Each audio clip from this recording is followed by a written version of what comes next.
Press the Lord. प्रभूच्या नावाला धन्यवाद देतो प्रियांनो मी की पुन्हा एकदा आपल्या परिवारात देव बाप्पाने मला पाठवलं. आज चर्च केल्यानंतरही देव बाप्पाने मला दाखवलं आणि देव बाप्पाने दाखवल्यावर मी आल्याशिवाय राहत नाही. कारण देवाच्या निरोपाने नेहमी देवाच्या निरोपासाठी तयार असावं म्हणून वचनात सांगितलंय, सुवेळी अवेळी तयार राहीस. सेवकाला हा देव बाप्पाचा सर्वात मोठा निरोप आहे. हा निरोप त्या सेवकांना आहे जे आत्म्याने आणि खरेपणाने देवाचं वचन विश्वासणाऱ्यांना सांगण्याची आशा धरतात. जे स्वतः उंच होण्याच्या इच्छेने काय करण्याची तयारी करतात त्यांच्याविषयी मला सांगता येणार नाही की त्यांच्या मनामधल्या भावना देवाविषयी कशा असतील. पण ज्यांच्या मनातल्या भावना देवाला उंच करण्याशिवाय दुसऱ्या कोणत्याही नाही, ते आत्म्याचा निरोप सांगितल्याशिवाय राहत नाही. म्हणून आपण प्रार्थनेने या भक्तीची सुरुवात करूया. सुरुवातीची प्रार्थना करा. पवित्र पवित्र पवित्र सान्निधीश परमेश्वर, खरोखर तू महान आहेस प्रभू. प्रभू, मान सन्मान गौरव मी सर्व तुला देतो. आणि पगारे पास्टर जे आम्हाला वचन सांगणार आहे ते वचन आम्हाला समजू दे माझे देवा, ही तुझ्या चरणी प्रार्थना करतो. आमेन. आमेन.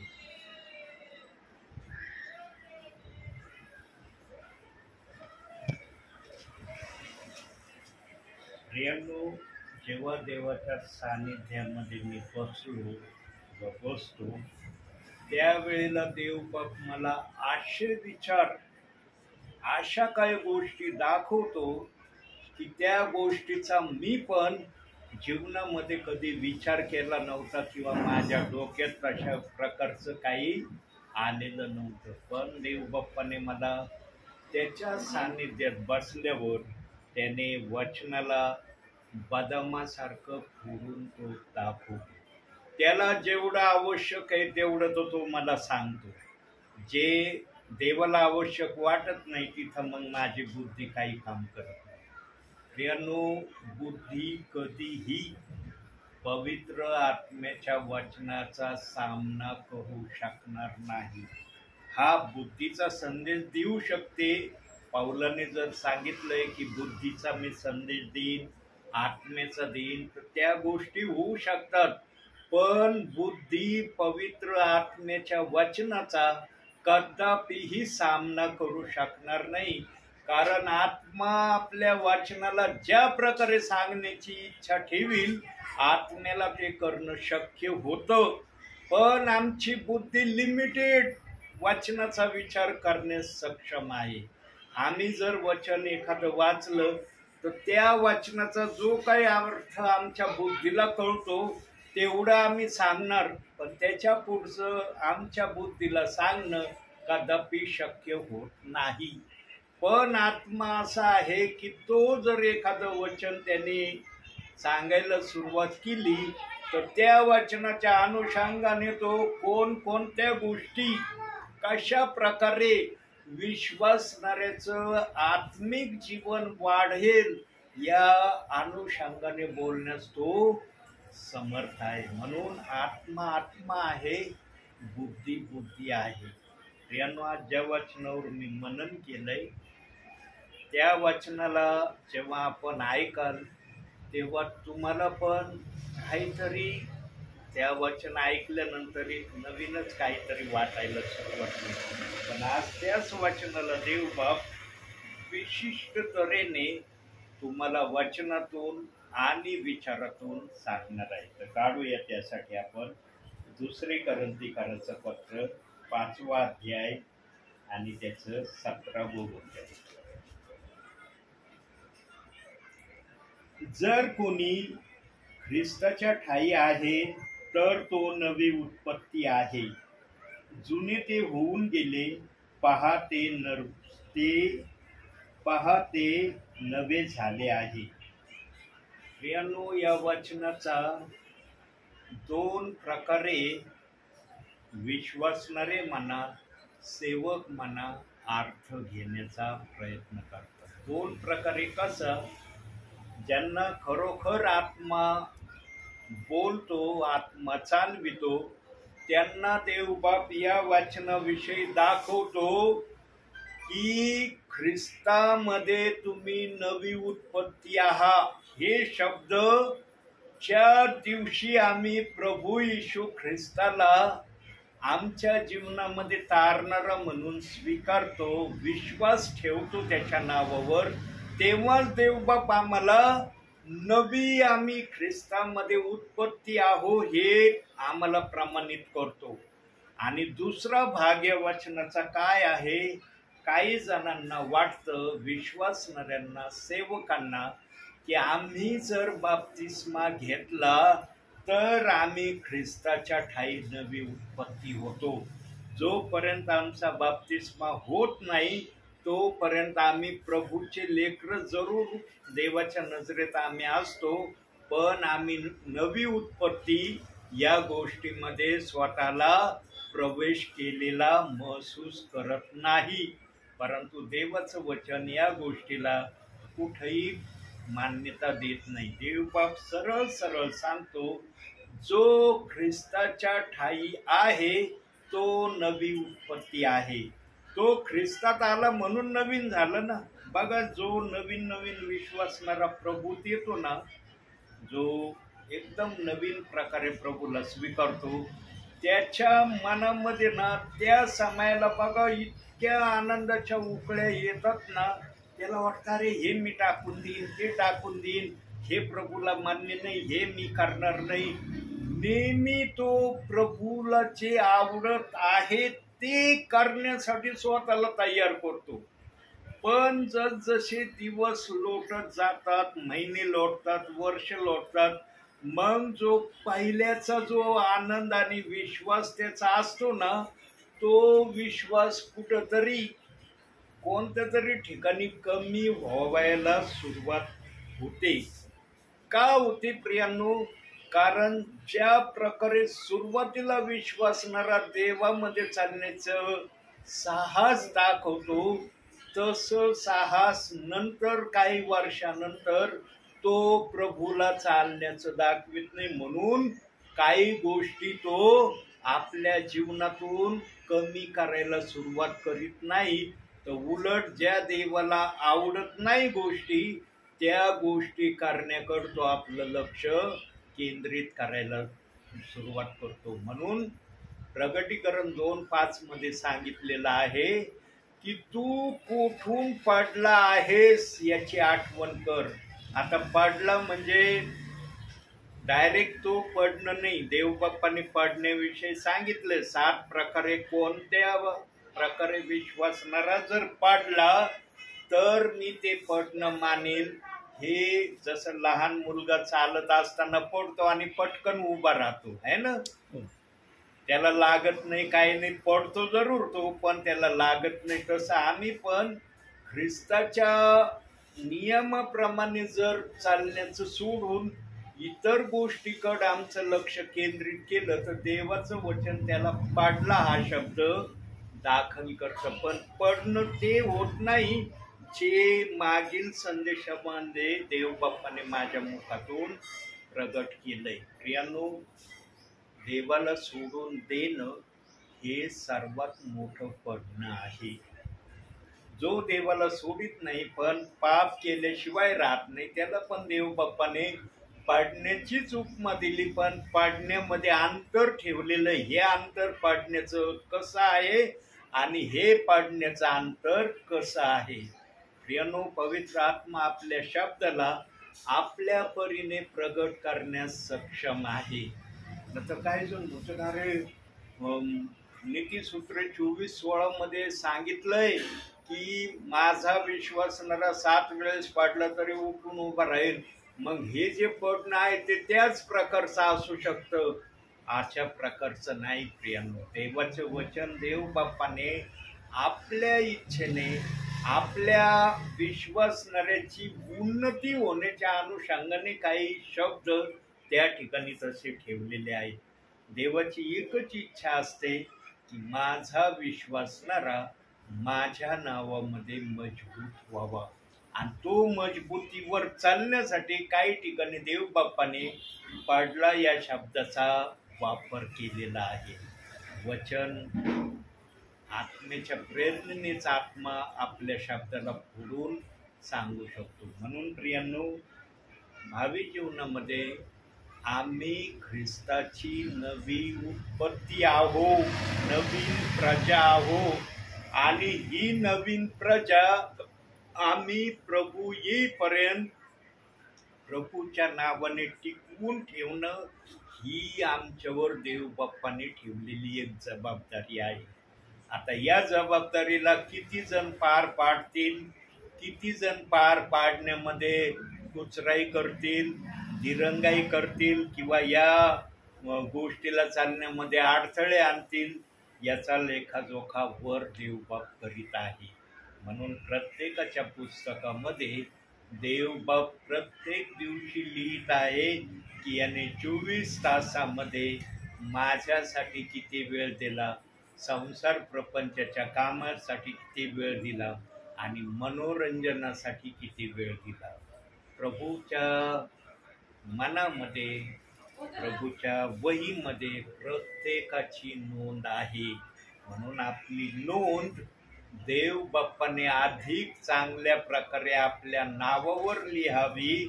म्हणून आम्हाला देवाच्या भयामध्ये राहणं, देवाच्या आज्ञा पाळणं आणि देव जे आम्हाला करायला सांगतो त्या करण्यापासून आम्ही कधीही आपलं मन कठीण करायचं नाही. प्रियांनो, जीवनामध्ये तर कधीच देवावर रागवण्या इतकं देवाला आपल्या मनातून उतरवू नका. कारण देवाने जर तुम्हाला आनंदाने आपल्या जीवनात ग्रहण केलंय, त्याची इच्छा आहे की तो तुम्हाला आनंदाने सर्व काही देण्याची प्रक्रिया ठेवतो. म्हणून नवी उत्पत्ती आपण जर झालेले आहात तर देव बाप्पाची आज्ञा पण आपल्यासाठी तीच आहे. पहिला पॉइंट आपण पाहूया. नवी उत्पत्ती होणाऱ्यांना काय करणं ख्रिस्तामध्ये गरजेचं आहे, त्यासाठी काढूया अनुवादाचं पुस्तक 5वा अध्याय 32वे वचन.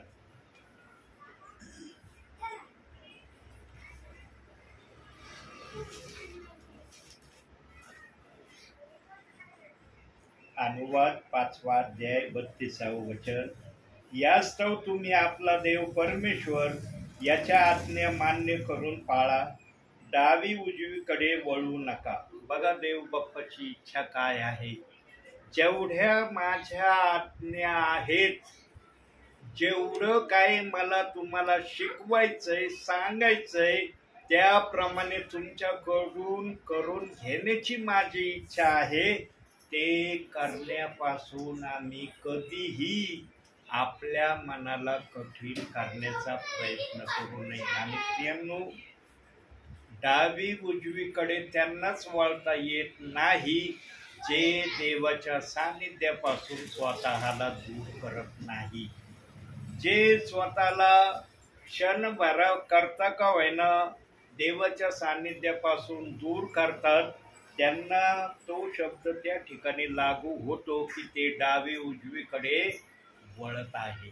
आणि देव बाप्पाला डावी उजवीकडे वळणारे प्रियजन मान्य नाही. आणि तसे प्रियजन भविष्यात येतील हे पवित्र आत्म्याला आपल्या समयात दिसलं होतं. हे वचन, हे शब्द त्या ठिकाणी ठेवण्याची पवित्र आत्म्याला का गरज भासली?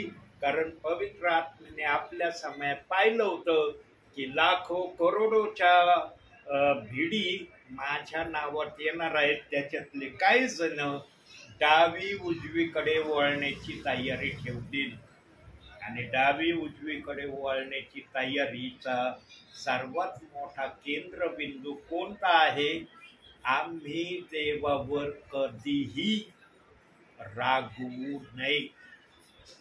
देवाला आम्ही रागाच्या भरामध्ये कुठलेही शब्द बोलू नये. प्रियांनो, ज्याच्या जीवनामध्ये असं घडतं, असं होतं, त्यांना देवबाप चांगल्या प्रकारे सुधारण्याची संधी देतो. मी सांगितलं तुम्हाला मागील संदेशात की मी देवाला रागाच्या भरात वारंवार बोललेलो आहे आणि मी वारंवार देवाला रागाच्या भरात बोलूनही देवाने मला सेवक बनवलंय आणि आज म्हटलेल्या दिवसापर्यंत देव माझ्याकडून सेवा करून घेतो. प्रियांनो, देवबाप पण आमच्या रागाची भावना ओळखतो. देवाला पण समजतं माझा विश्वासणारा माझ्यावर रागवला का रागवला, कारण त्याच्या मनातली जी आशा आहे, जी इच्छा आहे, त्या इच्छेला कुठंतरी कलाटणी लागण्याचं त्याला दिसायला लागलं, म्हणून देव माझ्यावर रागवलेला आहे. म्हणून देव बाप्पाला पण आमचा राग येतो. प्रियांनो, देवाला राग येत नाही असं नाही, पण देवाचा राग येणं क्षणभर मात्र आहे. 1 सेकंदाचा वेळ किती मोठा असतो, किती मोठा असतो 1 सेकंदाचा वेळ. आम्ही 1 सेकंद हा शब्द बोलतोय न बोलतो त्याच्या अगोदर 1 सेकंदाचा वेळ निघून जातो. असा देवबाप आमच्या प्रती आपला राग ठेवतो. सांगा प्रियांनो, ज्यांच्या विषयी देव बाप्पाचा राग 1 सेकंदापुरता आहे, देवबाप त्यानंतर मोठ्या करुणेने, मोठ्या दयेने त्याला तो आपल्या जवळ घेतो आणि तो त्याला आश्वासन देतो की तुला राग येण्यापर्यंत तू माझ्यावर रागवला, आता तुझ्या मनातली इच्छा मी जरूर पूर्ण करीन. प्रियांनो, मी तुम्हाला खरं सांगतो, माझ्या जीवनाची स्टोरी. जीवनामध्ये मी कधीच मनामध्ये योजलं नव्हतं की देवबाप मला सेवक बनवणार आहे आणि मी देवाची सेवा करणार आहे. मी कधीच प्रभूमध्ये आलो ना, तेव्हा माझ्या ध्यानामनातही नव्हतं. म्हणून ज्या दिवशी मी प्रभूत आलो त्याच दिवशी माझ्यासाठी डॉन स्टॅन्टन सिकंदराबादच्या सेवकाने प्रॉफेसी केलेली आहे. तेव्हा तर मला येशू काय हे देखील नव्हतं माहिती, फक्त विश्वास ठेवला होता. एक मोठा चमत्कार देव बाप्पाने माझ्या जीवनात 27 ऑक्टोबर दुपारी 1:30 वाजता माझ्या जीवनात केला. म्हणून म्हणला, अरे इतका मोठा चमत्कार देवबाप माझ्या जीवनात करतो, आता या देवाला मी शोधीन. हा देव कसा आहे, या देवाचे काय नियम आहेत, या देवाला स्वीकारण्यावर काय आम्हाला मिळतं, सगळ्या आशा मी त्या 1:30 वाजल्यानंतरच्या वेळेमध्ये देवबाप्पाला सांगितल्या होत्या. आणि देवबाप्पाने त्याच दिवशी संध्याकाळी क्लेरा ब्रूचच्या ग्राउंडवर मीटिंग चालली होती डॉन स्टॅन्टन यांची. त्या मीटिंगमध्ये माझी प्रॉफेसी झाली की देवाने तुम्हाला सेवेसाठी कॉलिंग केलंय. तेव्हा तर मला माहिती नव्हतं सेवेसाठी कॉलिंग म्हणजे काय असतं. काय माझ्यासाठी सगळे नवीन शब्द होते. आणि जेव्हा मला ते कळलं ना सेवेसाठी कॉलिंग, म्हणलो घरोघरी बायबल घेऊन हिंडायचं का, काम धंदा नाही करायचं, नुसतं बायबल घेऊन हिंडायचं, मग खायचं प्यायचं कसं. त्यावेळेला समज नसल्यामुळं माझ्या बुद्धीनं हा विचार केला आणि माझी बुद्धी स्पष्टपणे म्हणले, नाही, मी काम करून देवाची सेवा करेन. माझ्या बुद्धीने निर्णय घेतला होता की काम करून देवाची सेवा करायची. पण देवबाप्पाने जो माझ्या बुद्धीचा निर्णय होता त्या निर्णयाप्रमाणे होऊ दिलं नाही. निरनिराळे पेच प्रसंग माझ्या जीवनात आले आणि जेव्हा ते पेच प्रसंग पाहिले तेव्हा मला आठवण झाली त्या दासाच्या शब्दाची. तोपर्यंत मला सेवक म्हणजे काय असतो याची चांगल्या प्रकारे देवबाप्पाने माहिती होऊ दिली होती.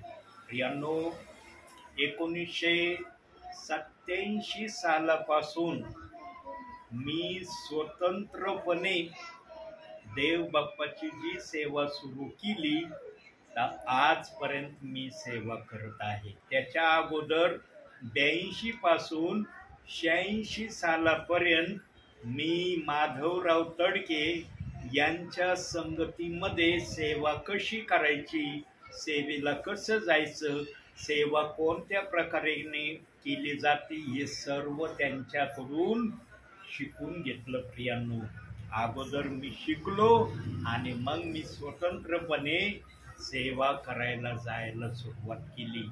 87 सालापासून जी मी सेवा करत आहे ती आजपर्यंत मी प्रभूची सेवा करत आहे. प्रियांनो, मनुष्य तेच बोलतो जे त्यांनी केलेलं आहे आणि पवित्र आत्मा त्याच गोष्टीला बोलण्याची मान्यता देतो जे सेवकाने आपल्या जीवनात केलेलं आहे. ज्यांनी केलंच नाही त्याला बोलता येईल का?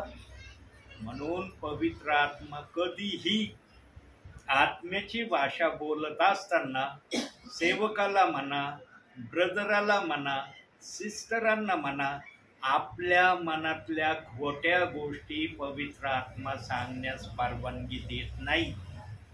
ज्यांना सेवेसाठी देवबाप निवडतो ना किंवा सेवा करायला पाठवतो त्यांच्या मुखातून खरं बोलण्यासाठीच त्यांना सेवेला पाठवतो. खोटं बोलण्यासाठी देवबाप कोणालाही सेवेसाठी पाठवित नाही, निवडीत पण नाही.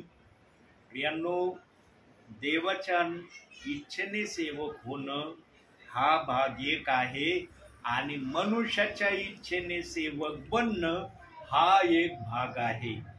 मनुष्याच्या इच्छेने बनलेला सेवक नेहमी बुद्धीतून आलेल्या गोष्टी तुम्हाला सांगणं शक्यतो वचनाचा आधार घेऊन बुद्धीच्या गोष्टी प्रकट करीन.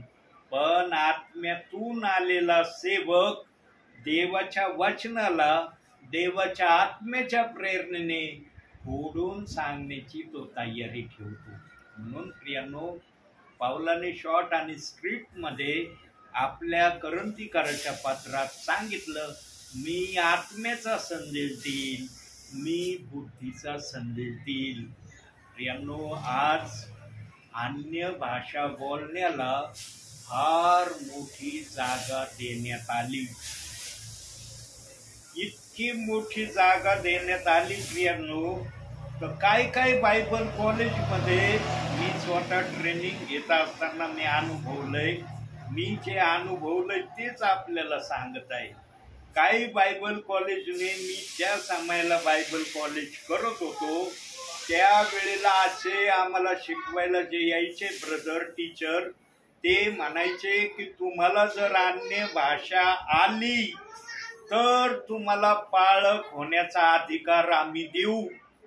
तुम्हाला अन्य भाषा बोलता आली नाही तर तुम्हाला आम्ही पाळक होण्याचा अधिकार देणार नाही. इथपर्यंत मी ऐकलेलं आहे. आणि प्रियांनो, मग काही जण पाळक होण्याच्या आशेने हेतूने अन्य भाषेचे 3-4 शब्द पाठ करायचे, बस तेवढे शब्द बोलायचे. मग ऐकणार अरे अन्य भाषा यायला लागली बरं का, सुरुवात झाली यांना अन्य भाषा बोलायची, आता देव बाप वाढवीन. पण प्रियांनो, पाठ केलेले अन्य भाषेचे शब्द वेगळे आहे आणि आत्म्यातून आलेले अन्य भाषेचे शब्द वेगळे आहे. म्हणून प्रियांनो, पेंटिकॉस्टच्या दिवशी त्याने आपापल्या भाषेतून बोलणं केलं. हे त्या ठिकाणी जर देवबाप बोललाय तर ते बोलणं आत्म्यातून आलं होतं. आत्म्याने त्यांना ती बोलण्याची वाचा प्रदान केली होती म्हणून ते बोलले. आज आम्ही वचनातून पाहिलं की अन्य भाषा ही काढूया आपण. पहिले करंतीकर याचा 14वा अध्याय 22वा वचन बघा, तिथं काय म्हटलंय. फार सुंदर शब्द त्या ठिकाणी ठेवलाय प्रभूंनी. पहिले करंतीकर 14वा अध्याय 22वा वचन. यास्तव विश्वास ठेवणाऱ्यासाठी नव्हे तर विश्वास न ठेवणाऱ्यांसाठी भिन्न भिन्न भाषा या चिन्ह दाखल आहेत. प्रियांनो, अन्य भाषा ही एक चिन्ह म्हणून देवबाप्पाने त्याला उपमा दिलेली आहे. एक काहीतरी देवाचं एक प्रतीक म्हणा किंवा देवाची ओळख म्हणा, या अनुषंगाने भिन्न भिन्न भाषेला देवबाप्पाने जागा दिलेली आहे. पण आज कुणी असं बोलतं की तुम्हाला भिन्न भिन्न भाषा येत नाही ना बोलता, तुम्हाला पवित्र आत्मा नाही, मग तुमच्यामध्ये कोणता आत्मा आहे?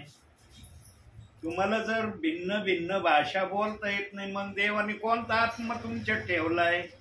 आणि देवाचं वचन तर सांगतं की एकच आत्मा आहे, आत्मे काही दोन नाही. मग एकच आत्मा जर आहे आणि तो जर आत्मा म्हणतोय की भिन्न भिन्न भाषा बोलणे हे चिन्ह दाखल मी ठेवलंय, तर मग आज या वचनाला त्या प्रकारे आम्हाला समजून घेणं गरजेचं आहे. भिन्न भिन्न भाषा जर तुम्हाला बोलता आली तरच तुम्ही देवाच्या आत्मेचे लोक आहात, तरच तुमच्यामध्ये पवित्र आत्मा आलाय. ही जी प्रथा, ही जी समज आज ज्याने कोणी आणली, ही चुकीची समज आहे. ज्यांच्या जवळ देवाचं वचन आहे, देवाच्या वचनाप्रमाणे जे चालतो, बोलतो, करतो, राहतो, तोच पवित्र आत्म्याच्या प्रेरणेने चालणारा आहे. पण आज अशी समज आणली, तुम्हाला भिन्न भिन्न भाषा आल्या तर पवित्र आत्मा आहे, आणि जर नाही आली तर मग कोणत्या आत्म्याचे तुम्ही आहेत का नाही? मग तुम्ही प्रभूचे. आज फार वचनाला भेसळीने शिकवण्यात आलेलं आहे. म्हणून देवाने 2 कोरिन्थिकर 2 अध्याय 17व्या वचनात सांगितलंय, पुष्कळ जण माझ्या वचनाची भेळ करून ते बिघडवून टाकतात. यानो देवाचं वचन तसंच आम्हाला सांगता आलं पाहिजे जसं आत्मा सांगण्याची इच्छा ठेवतो. वचन घ्यायचं आणि आपल्या मनाचं त्या वचनाचं भाषांतर प्रगट करायचं, हे चुकीचं आहे प्रियांनो. भिन्न भिन्न भाषा एक चिन्ह दाखल दिलंय, एक ओळख म्हणून दिलंय. याचा अर्थ हा नाही की ती आली तरच पवित्र आत्मा आहे आणि ती नाही आली तर मग तुमच्या जवळ आत्मा नाही. ही जी प्रथा, ही जी समज आज काही विश्वासणाऱ्यांच्या डोक्यात आणि सेवकांच्या डोक्यात आहे, हे सपशेल देवाच्या इच्छेप्रमाणे नसलेली प्रतिक्रिया आहे. ज्याच्याजवळ वचन आहे त्याच्याजवळ पवित्र आत्मा आहे. म्हणून मी तुम्हाला नेहमी सांगतो की वचन जे तुम्ही ऐकता त्या वचनाप्रमाणे करण्याचा होईल तेवढा प्रयत्न करणं गरजेचं आहे. प्रियांनो, हरेकांना देव बाप्पाने नवी उत्पत्ती ज्या दिवशी तुम्ही देवाला हृदयापासून आपल्या जीवनात घेतलं आणि येशू प्रभू आहे हे आपल्या जिभेने कबूल केलं, त्या क्षणी तुम्ही देवासाठी नवी उत्पत्ती झालेले आहात. परंतु प्रियांनो, ज्ञानाभावी माझ्या लोकांचा नाश झालाय हे जे वचन देवबाप बोललंय ना, बघा कोणत्याही ठिकाणी देवबाप या वचनाला आपल्या इच्छेने प्रगट करण्याची त्याच्यामध्ये कुवत आहे. प्रियांनो, आम्हाला वचन चांगल्या प्रकारे समजणं गरजेचं आहे. म्हणून मी नेहमी सांगतो, आडत असलं तर पावऱ्यात येईल. आडतच नाहीये, कुठून येणार पावऱ्यात? म्हणून सेवकाजवळ देवाने सांगितलेल्या गोष्टी, आत्म्याच्या गोष्टी त्याला अवगत असणं गरजेचं आहे. त्याला जर माहीत असलं तर तो सांगल, त्यालाच काही माहीत नाही तो काय सांगणार आहे? हाच प्रकार झालाय प्रियांनो. काही जणांना बायबलचे वचन न समजल्यामुळं त्यांनी त्या वचनाची भेसळ करून निरनिराळ्या प्रकारे विश्वासणाऱ्यांना त्या वचनाचा अर्थ सांगितलाय. त्याच्यामध्ये हे 1 कोरिन्थिकर 14 अध्याय 22 वचनाला पण भेसळीने सांगण्यात आलंय की तुम्हाला भिन्न भिन्न भाषा बोलता आली तर तुम्हाला पवित्र आत्मा आहे, आणि जर भिन्न भिन्न भाषा बोलता नाही आली तर मग कोणता आत्मा आहे तुम्हाला? कोणत्या आत्म्याने तुम्ही चाललात प्रभू मध्ये? प्रियांनो, म्हणून 1 कोरिन्थिकर 12 अध्याय 3 वचनात सांगितलंय, ज्याच्या जवळ आत्मा आहे देवाचा तो कधीच हे म्हणत नाही येशू शापित आहे. तो आत्मा कधीच त्याला हे वाक्य बोलू देत नाही. पण ज्याच्याजवळ देवाचा आत्मा नसेल तो कदाचित म्हणू शकतो की येशू शापित आहे. मी तर अजून हा शब्द ऐकला नाही, पण आत्मा असणारा व्यक्ती कधीही येशू शापित आहे हे बोलत नाही असं त्या वचनात देव बाप्पाने सांगितलंय. त्याच्या खालच्या चरणात काय सांगितलंय? संदेश हा विश्वास न ठेवणाऱ्यासाठी नव्हे तर विश्वास ठेवणाऱ्यांसाठी आहे. बघा संदेशाविषयी देवबाप काय म्हणतोय? संदेश हा विश्वासणाऱ्याला आत्मिक जीवनामध्ये मजबूत करण्यासाठी आहे. ज्यांचा विश्वास प्रभूवर नाही त्यांना त्यांच्यासाठी हा संदेश नाही असं वचन सांगतं. सांगा आता तुम्ही प्रभूवर विश्वास ठेवलाय ना? हो. तुम्हाला म्हणता येईल ना आम्ही प्रभूवर विश्वास ठेवलाय? जर तुम्ही प्रभूवर विश्वास ठेवणारे स्वतःला म्हणविता तर हा संदेश तुमच्यासाठी आहे. पण जर तुम्ही प्रभूवर विश्वास ठेवणारे स्वतःला म्हणवित नसले तर मग हा संदेश तुमच्यासाठी नाही. प्रियांनो, वचनाला त्याच प्रकारे सांगणं गरजेचं आहे ज्या प्रकारे आत्मा सांगण्याची इच्छा ठेवतो. वचनाला भेसळीने काही सांगून देणं हे चुकीचं आहे. आणि हाच प्रकार प्रेषितांची कृत्ये 2 अध्याय 38व्या वचनाचा झालेला आहे. इतकं पवित्र, इतकं गोल्डन वचन ते आहे, पण त्याला इतकं भेसळीचं केंद्र सेवकांनी, विश्वासणाऱ्यांनी करून ठेवलंय. ते आजपर्यंत काही जणांच्या मनामध्ये तसंच आहे जसं त्यांनी ठरवलेलं आहे. प्रियांनो, इथं सर्व सुधारण्याची देव बाप्पाने शेवटची संधी ठेवलेली आहे. प्रभू आल्यानंतर कोणालाही सुधारण्याची संधी नाही. प्रभू आला की तुमचं जीवनाचं पुस्तक लॉक केलं जाणार आहे. आज तुमचं जीवनाचं पुस्तक उघडं आहे.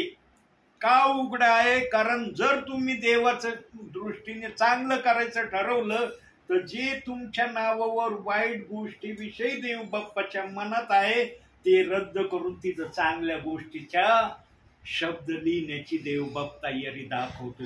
पण प्रभू आल्यानंतर जीवनाचं पुस्तक लॉक केलं जाणार आहे. त्याला कुणालाही उघडता येणार नाही. ते तेव्हा उघडण्यात येईल जेव्हा तुमचा न्याय होण्यासाठी तुम्ही देवासमोर उभे राहाल. तेव्हा देवबाप म्हणणार आहे, पृथ्वीवर पहा तू काय केलेले, एक नजर टाक पृथ्वीवरच्या गोष्टीकडे. आणि त्यावेळेला आत्म्याला क्षणार्धामध्ये पृथ्वीवर जेवढे वर्ष तो राहिलाय त्याचं त्याला आकलन होणार आहे. आज आकलन करण्यासाठी आम्हाला किती वेळ घ्यावा लागतो, पण त्या समयामध्ये ताबडतोब पृथ्वीवरचा प्रवास मी कसा केला एका सेकंदामध्ये, क्षणार्धामध्ये विश्वासणाऱ्याला, सेवकाला कळणार आहे. म्हणून प्रियांनो, आमचं जीवनाचं पुस्तक देवाच्या दृष्टीने चांगलं असावं याची तयारी विश्वासणाऱ्याने, सेवकाने करणं गरजेचं आहे. म्हणून देवबाप इथं म्हणतो संदेश हा विश्वासणाऱ्यांसाठी आहे. आणि जो विश्वासणारा संदेश ऐकून त्याप्रमाणे करण्याची देव बाप्पासमोर तयारी दाखवतो, देव बाप त्याच्यावर अति प्रसन्न होतो. आणि अति प्रसन्न झाल्यावर तो काय करतो माहिती का?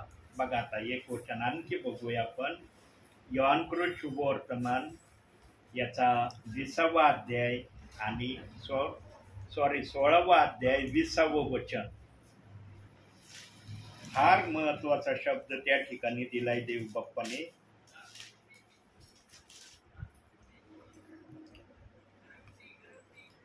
मी तुम्हास खचित खचित सांगतो की तुम्ही रडाल व शोक कराल तरी जग आनंद करेल. तुम्हाला दुःख होईल तरी तुमच्या दुःखाचा आनंद होईल. तरी तुमच्या दुःखाचा आनंद होईल. आज दुःख वेगवेगळ्या प्रकारे आहेत प्रत्येकाच्या जीवनात. कोणी कोणत्या गोष्टीसाठी आशेने तरसत आहे, कोणी दुःखामध्ये झळाया लागतात, आग्नीसारखे त्या दुःखाचे चटके त्यांना बसतात. या प्रकारे काही जणांचं दुःख आहे. पण देव बाप सांगतो की जर तुम्ही माझ्या इच्छेप्रमाणे, माझ्या आज्ञेप्रमाणे करण्याची तयारी दाखवली तर तुमचं दुःख मी आनंदात बदली करणार. कोणाला आपलं दुःख आनंदामध्ये बदली करण्याची इच्छा नाही? सांगा, कोणता विश्वासणारा, कोणता सेवक म्हणू शकतो की मला माझं दुःख आनंदामध्ये बदलायला आवडत नाही? आहे का एखादा असा? मी जरी देवाच्या आत्म्याच्या प्रेरणेने बोलत आहे, माझी देखील इच्छा अशी नाही की माझं दुःख आनंदामध्ये बदलू नये. मला पण आशा आहे की माझं पण दुःख आनंदामध्ये देव बाप्पाने बदलून टाकावं. देव बाप त्यांचं दुःख आनंदामध्ये बदलण्याची तयारी दाखवतो. जे देवाला खुश करतात, संतुष्ट करतात, आनंदी करतात. देव बाप ज्या ठिकाणी आनंदित झाला त्या ठिकाणी विश्वासणाऱ्यांनी, सेवकांनी समजून घ्यायचं, माझे दुःख आता प्रभू काढून टाकणार आहे. आणि त्याचा सर्वात मोठा आशेचा साक्षीदार योबाला देव बाप्पाने आमच्या समोर ठेवले. किती दुःख आले होते योबावर. काही दुःख मी सांगितले आत्म्याच्या प्रेरणेने. शब्दशः सर्व दुःख योबाचे देवाच्या आत्म्याने माझ्या मुखातून प्रगट केले नाही. पण जेवढे प्रगट केले त्या दुःखांना देव बाप्पाने डबल आशीर्वादामध्ये परिवर्तित केलं का नाही? डबल आशीर्वाद मिळाले का नाही त्या दुःखाचे? म्हणून प्रियांनो, देवाच्या वचनामध्ये राहून देवाच्या इच्छा पूर्ण करणं हेच विश्वासणाऱ्यांचं आद्य कर्तव्य असावं. म्हणून या दासाला प्रभूने आज या ठिकाणी आणलंय. वेळ घालवायला आणि टाइमपासला कोणत्याही ठिकाणी जात नाही. माझा प्रभूच अशी आशा ठेवत नाही तर मी कशाला अशी आशा ठेवू? कारण देवबाप अंतिम समयामध्ये अतिशय कळवळ्याच्या वाणीने, अतिशय हृदयापासून आपल्या विश्वासणाऱ्यांना प्रभूमध्ये मजबूत होण्याच्या गोष्टी, मजबूत होण्याचे पर्याय वचनातून, विचारातून आपल्या विश्वासणाऱ्यांना सांगत आहे. प्रियांनो, ही भावना आपल्या मनात जर आली असेल ना, काय नाही सेवक आहे, या सेवकांना काय वचन सांगायचं सांगितलेलं आहे. जर हे वचन सांगत नाही तर मग हे सेवक नाही. ही कल्पना काही जणांच्या हृदयामध्ये चांगलं घर बसवून ठेवलेली आहे. ही कल्पना काढून टाका प्रियांनो. देवाचा सेवक आत्म्यापासून आपल्याला आत्म्याचा निरोप सांगतो आणि तो आत्म्याचा निरोप आम्ही देवाच्या इच्छेप्रमाणे, देवाच्या सांगण्याप्रमाणे आम्ही करावा अशी देवबाप आमच्याकडे आशा करतो. म्हणून वचनाप्रमाणे आचरण करण्यामध्येच आमची धन्यता आहे. यांनो, लक्षात ठेवा, हे शब्द देवबाप माझ्या मुखातून ना वारंवार काढीत आहे. वचनाप्रमाणे आचरण करणारे असा. यांनो, खरोखर जे वचनाप्रमाणे आचरण करत आहेत ना, ते प्रभूच्या नजरेमध्ये सोन्यासारखे प्रियजन आहेत. माणसाच्या नजरेत कसे असू द्या ते प्रियजन, पण देवाच्या नजरेमध्ये ते सोन्यासारखे गोल्डन प्रियजन आहे. पण हे गोल्डन नाव धारण करण्यासाठी आम्हाला तंतोतंत वचनाप्रमाणे करणं गरजेचं आहे. आणि जे देवाच्या नजरेमध्ये सोनं झालेले आहेत ना प्रियांनो, देव बाप त्यांचे बाप्तिस्मे केल्याशिवाय राहणार नाही. देवबाप जरूर त्यांची इच्छा पूर्ण करेल. अरे हे सोनं झालेत, आता यांचा बाप्तिस्मा होणं गरजेचं आहे. म्हणून शंडाने फिलिपाला म्हटलं, जेव्हा चालत होते रथामध्ये, समोर पाणी आलं. शंड म्हणला, हे पाणी मला बाप्तिस्मा घेण्यापासून रोकील काय? तेव्हा फिलिप शंडाला म्हणाला, नाही रोखू शकत, हे पाणी तुला बाप्तिस्मा देण्यास समर्थ आहे. म्हणून शंड पण फिलिपाला म्हणाला, मला बाप्तिस्मा करायचा आहे. पण त्या काळातले विश्वासणारे असे होते प्रियांनो, ते जे बोलायचे ना त्याप्रमाणेच वागायचे, असे ते विश्वासणारे त्या काळातले होते. पण या काळातले काही विश्वासणारे बोलतात एक आणि करतात एक. म्हणून प्रियांनो, देवाचा आत्मा त्या समयामध्ये जसं विश्वासणाऱ्याच्या शब्दाप्रमाणे कार्य करणारा होता, तसा कार्य करणारा या समयामध्ये देवाचा आत्मा होत नाही. त्याला कारण हे आहे की विश्वासणारे प्रभूच्या इच्छेप्रमाणे करणारे नाहीत काही जण. म्हणून देव बाप्पा विश्वासणाऱ्यांना चांगल्या प्रकारे तयार करीत आहे. आणि आज चर्चमध्ये मी प्रार्थनेमध्ये आठवण केली प्रियांनो, प्रार्थनेमध्ये मी बोललो, म्हणलं प्रभू, काही विश्वासणारे बाप्तिस्मा घेण्यासाठी रेडी झालेत आणि ते मला म्हणत पण आहेत, प्रार्थनेतही बोलत आहेत की आमचा बाप्तिस्मा व्हावा प्रभू, आम्हाला सहाय्यता कर.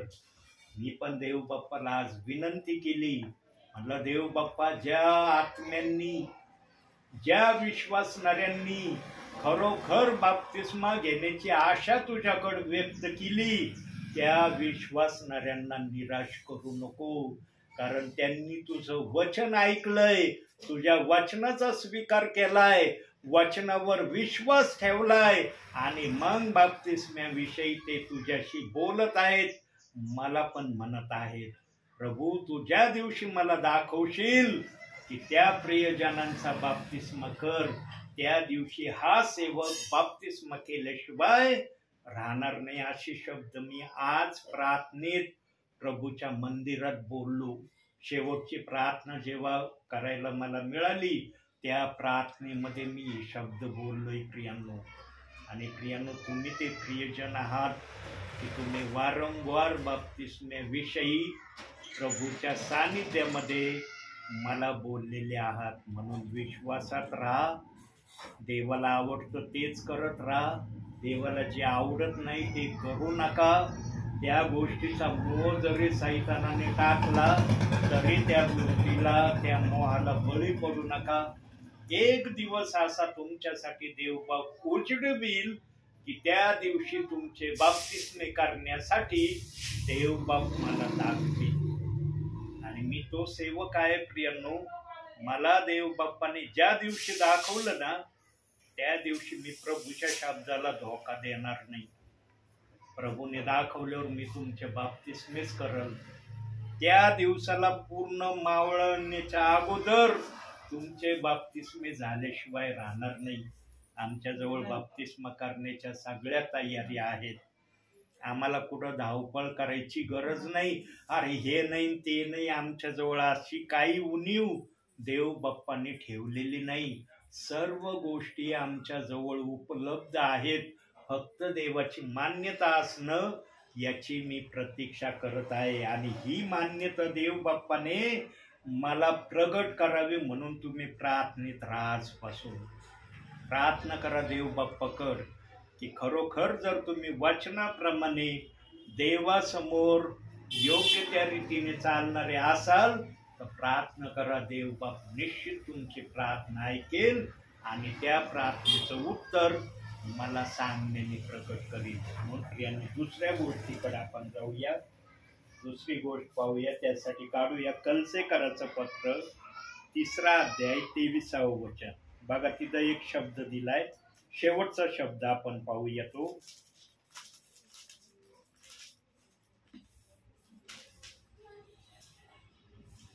आणि जे काही तुम्ही करीता ते मनुष्यासाठी म्हणून नव्हे, म्हणून नका, तर प्रभूसाठी म्हणून जीवे भावे करा. बघा देव बाप्पाचा काय शब्द आलाय. जे काय तुम्ही आतापर्यंत केलेलं आहे किंवा करत आहे ते माणसासाठी करू नका, ते प्रभूसाठी मी करत आहे. आणि तळमळीने, लगनने आणि आत्मेने करण्याची तयारी प्रभूला दाखवा. प्रियांनो, फक्त आपला स्वार्थ प्रभूमध्ये राहून पूर्ण होईल अशा अनुषंगाचं जीवन ख्रिस्तामध्ये कधी जगण्याचा प्रयत्न करू नका. अरे मी फक्त या इच्छेला पूर्ण करण्यासाठी प्रभूत आलोय आणि प्रभूचा धावा केलाय अशी आशा धरून प्रभूमध्ये जगण्याचा कधीच विचार करू नका. असा विचार करा जसा पावलाने आपल्या वचनात सांगितलं आहे, जगणे हे ख्रिस्त मला, मरणे हा लाभ. या प्रकारे ख्रिस्तामध्ये आपलं जीवन जगण्याची तयारी ठेवा. जो कोणी या प्रकारे जगण्याची तयारी ख्रिस्तामध्ये ठेवतो ना प्रियांनो, देव बाप त्याला जीवनामध्ये कदापि निराश करणार नाही. अहो, उत्तमातलं उत्तम देण्याचं देव बाप्पाने एदेन बागेमध्येच घोषणा केलेली आहे. तेव्हा तर उत्पत्ती झालेली नव्हती, फक्त 2 जण होते आणि परमेश्वर होता आणि समोरासमोर परमेश्वर त्यांना दिसत होता. मोशेला तरी समोरासमोर आवाज यायचा पण दिसत नव्हता परमेश्वर. पण आदाम आणि हव्वेला परमेश्वर जसा आपल्याला एकमेकांना आपण पाहतो असं परमेश्वराला या उभयतांनी पाहिलं. आणि या उभयतांना देव बाप्पांनी त्या समयात आशीर्वाद दिला, आशीर्वादित व्हा, फलद्रूप व्हा, पृथ्वी व्यापून टाका. एवढा मोठा आशीर्वाद ज्या देव बाप्पाने एदेन बागेत दिला ना त्या उभयतांना, तो आशीर्वाद आजपर्यंत देव बाप पूर्ण करत आहे. आणि सांगा, तुमची पण शेवटची इच्छा या इच्छेपेक्षा वेगळी आहे का? तुम्हाला म्हणता येईल का आमची इच्छा त्या इच्छेपेक्षा वेगळी आहे?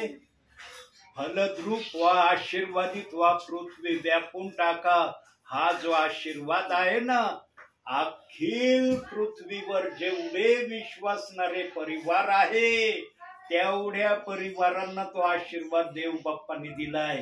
केवळ एकाला आशीर्वाद दिला नाही, पण काही जणांना आशीर्वाद लेस प्रभू का ठेवतो? कारण ते देवाला आपल्या जीवनात प्रसन्न करत नाही, खुश करत नाही, आनंदी करत नाही. देव ज्या प्रकारे तुमच्याकडून आनंदी होण्याची अपेक्षा करतो, ती अपेक्षा तुम्हाला फक्त वचनातून कळू शकते. तुमची बुद्धी तुम्हाला नाही कळू शकत देवाची अपेक्षा काय आहे. म्हणून आम्हाला शास्त्र रोज 1 अध्याय का वाचणं गरजेचं आहे. आशीर्वाद वाचण्या, आशीर्वाद प्राप्त करण्या वाचून स्वतःला कधी अलिप्त ठेवण्याचा प्रयत्न करू नका. 1 अध्यायासाठी तुम्हाला जर हळूहळू तुमचं वाचन असेल, लागू दे ना अर्धा तास 1 अध्याय वाचायला, काय फरक पडतो? इतर गोष्टींसाठी आम्ही घंटो ना घंटो वेळ देतो. देवाचं वचन वाचण्यासाठी जर आम्हाला अर्ध्या तासाचा वेळ गेला तर देवबाप काय नाराज होईल का? अरे तू 1 अध्यायाला अर्धा तास वेळ घेतला, मी नाराज झालो तू वाचण्यामुळं, असं देवबाप म्हणन का? कितीतरी देव प्रसन्न होईल. अरे माझ्या लेकराला चांगलं वाचता येत नाही, कदाचित देवबाप तुम्हाला चांगलं वाचण्याची प्रेरणा देईल. माझ्या जीवनात मी स्वतः अनुभवलंय, स्वतः त्या व्यक्तींना मी डोळ्यांनी पाहिलंय, मी स्वतः पाहिलंय की ज्यांना वर्तमानपत्र जर दिलं तर कोणता अक्षर काय आहे कळत नव्हतं, दिसायचं पण वाचता येत नव्हतं. ते प्रियजन जेव्हा बायबल त्यांनी हातात घेतलं ना, चांगल्या वाचणाऱ्याला वाचता येत नसेल, इतक्या चांगल्या प्रकारे ज्यांना वाचता येत नाही त्यांनी बायबल वाचून संदेश दिलेला मी माझ्या कानाने ऐकलाय. हे बायबल हातात आहे, साक्षीला आहे. हे खोटं नाही बोलत मी प्रियांनो. पवित्र आत्मा कधी खोटं बोलत नाही, हे लक्षात ठेवा. सर्व खोटं बोलतील, सर्व ठकवतील.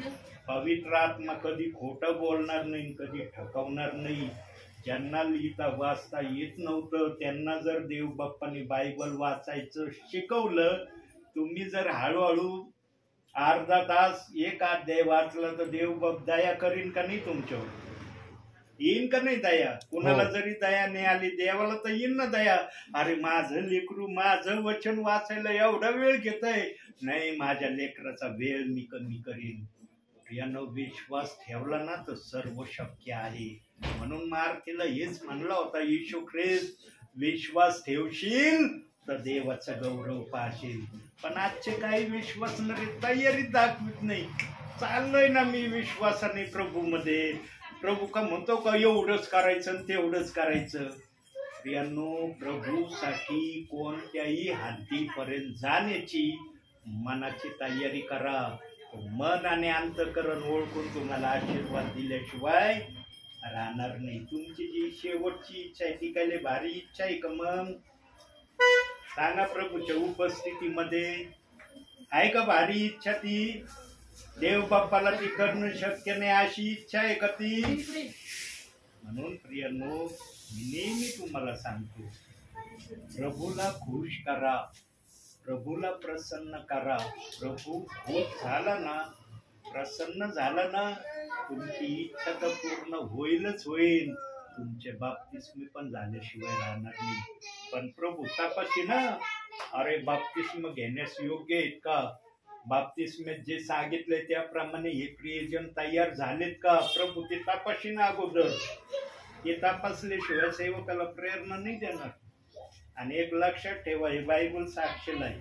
आजच सांगून ठेवतो मी, पुन्हा पुन्हा सांगणार नाही, आजच सांगतो.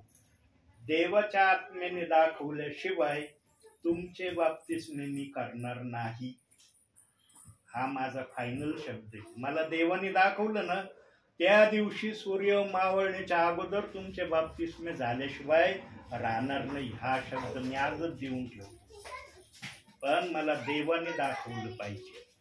आणि जेव्हा देव दाखवेल ना, तेव्हा तुम्ही आशीर्वादाने भरलेले पात्र मी स्वतः अनुभवन. आणि मग या भागातली म्हणजे पहिले पाचवरणी कशी होती, आता नाही वेगळे झाले पाचवरणी.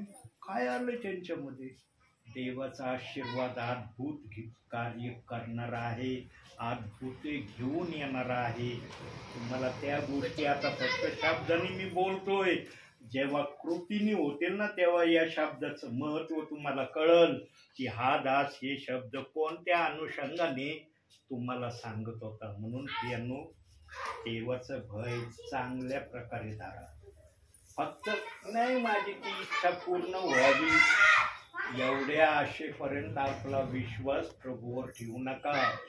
जगणे हे ख्रिस्त मला, मरणे हा लाभ, या अनुषंगाचं जीवन प्रभूमध्ये जो व्यतीत करायचं ठरवितो ना प्रियांनो. आणि ऐकल्यात काही जणांच्या साक्ष, काही जण मेले होते पण मेलेले उठले. त्यांना पार कब्रस्थानामध्ये नेलं होतं.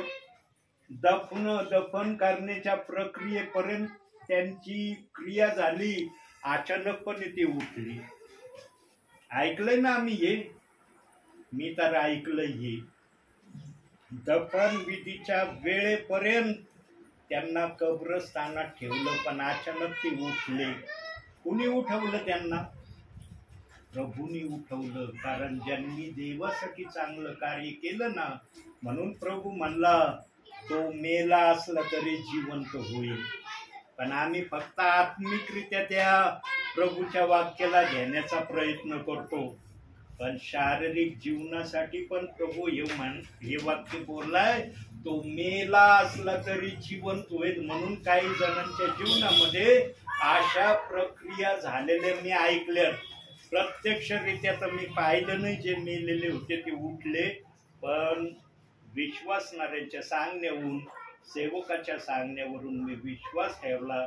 प्रभूच्या उपस्थितीमध्ये त्यांनी संदेशात सांगितलं आणि मी विश्वास ठेवला की जर देवाच्या संदेशामध्ये, देवाच्या उपस्थितीमध्ये ते बोलत आहेत हे खरं असेल. प्रत्यक्ष मी अशी घटना पाहिलेली नाही हे मी माझ्या मुखाने कबूल करतो, पण काही गोष्टी आम्हाला मान्य करणं पण गरजेचं आहे. म्हणून मार्तीला म्हटला, विश्वास ठेवशील तर देवाचं गौरव पाहशील. यानं आमच्या प्रभूने फार गोष्टीचा पुरावा बायबलमध्ये दिलाय. म्हणून मी विश्वास ठेवलाय की ज्या घटना मी ऐकल्या त्या झालेल्या घटना आहेत. यानं आमचा देव कोणत्याही गोष्टी करायला समर्थ आहे. तुमची जर परिस्थिती देव बाप्पाने बदलवायचं ठरवलं ना, प्रभूंनी जर ठरवलं ना, बघा तुमची परिस्थिती कशी बदलते. अशी बदलन ना तुम्हाला कळणार नाही. तुम्हाला वाटणं आम्ही स्वप्नच पाहतो की काय, हे खरं नाही, हे स्वप्न दिसतंय वाटतं आम्हाला, असा भास होईल तुम्हाला. पण प्रभू ते हकीकत मध्ये तुम्हाला करून दाखवेल. यासाठी या हकीकत मध्ये बदलण्यासाठी तुम्ही देवाच्या इच्छेप्रमाणे वागणारे देवासमोर सादर व्हा. कुणी जरी तुम्हाला पाहत नसलं, प्रभू तुम्हाला पाहत आहे की तुम्ही कसे वागत आहात, काय करत आहात, काय तुमच्या मनाच्या भावना प्रभूविषयी आहेत. हे प्रभू शिवाय आणि तुमच्याशिवाय कोणाला सांगणं शक्य नाही. मला जर म्हटलं तर मला सांगणं शक्य होणार नाही. म्हणून प्रभूच्या भयाने चाला, प्रभूच्या इच्छेने वागा. म्हणून शेवटचा शब्द चालत असा की ते मनुष्यासाठी म्हणून नका तर प्रभूसाठी जीवे भावे करा. प्रभूसाठी करायची तयारी दाखवा. अरे सेवक येतात, सेवकांनी जे सांगितलं, सेवकांच्या सांगण्यामुळं आम्ही करायची तयारी दाखवली. पण सेवक कोणाच्या आज्ञेने सांगतोय? कोणाच्या आज्ञे सेवकाला सांगण्याची? प्रभूचे. म्हणून त्या प्रभूच्या नावाने जीवे भावे करण्याची तयारी दाखवा. आणि मला डोळे भरून, प्रियांनो, शेवटी आता मी थांबणार आहे, मला डोळे भरून पाहायचं आहे तुमच्या परिवारात. डोळे भरून पाहायचंय बरं का, अपूर्ण नाही बघायचं. डोळे भरून पाहायचंय. तुमची शेवटची इच्छा देव बाप्पाने पूर्ण केली आहे. ज्या दिवशी इच्छा पूर्ण होईल त्या दिवशी देव बाप्पाची उपकार स्तुतीची प्रार्थना ठेवायला विसरू नका प्रियांनो. देवाने आनंद जर आणला तुमच्या परिवारात तर देवाचा आनंद उपकार स्तुतीच्या प्रार्थनेने तुम्ही तो उतरवण्याचा प्रयत्न करा. नक्कीच करू ब्रदर. देव तुम्हाला निराश करणार नाही. ठामपणे बायबलला स्पर्श करून मी बोलतो ही विधान. देव बाप कधीच तुम्हाला निराश करणार नाही. तुमची आशा कधीच भंग होणार नाही. ठामपणे बोलतो मी. फक्त तुम्ही ठामपणे प्रभूमध्ये चालण्याची प्रक्रिया देवाला दाखवण्याचा सतत प्रयत्न करण्याचा प्रयत्न करा. म्हणून आजच्या या छोट्याशा संदेशातून देव बाप तुम्हाला आणि मला भरपूर आणि भरपूर आशीर्वाद देऊ. आमेन. बंद.